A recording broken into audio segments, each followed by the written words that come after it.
Salut! Est-ce que tu connais cet homme? Non, c'est Hippocrate et je t'explique tout de suite qui il était.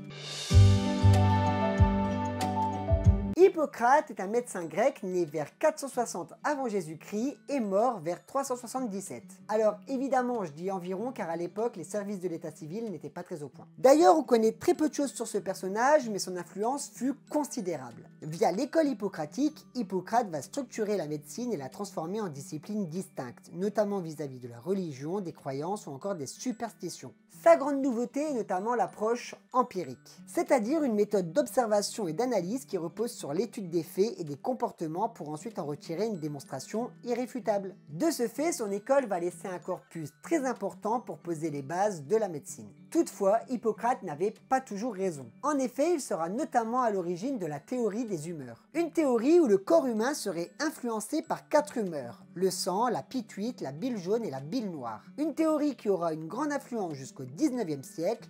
Toutefois, ses fondements et ses conclusions seront totalement invalidés par le progrès scientifique. L'influence de la théorie des humeurs va être considérable à tel point qu'on la retrouve encore dans des expressions modernes comme avoir un tempérament sanguin, se faire de la bile ou avoir du flegme. Mais Hippocrate est surtout connu pour le serment d'Hippocrate, un texte fondateur de la déontologie médicale qui énonce les principes éthiques auxquels les médecins doivent adhérer.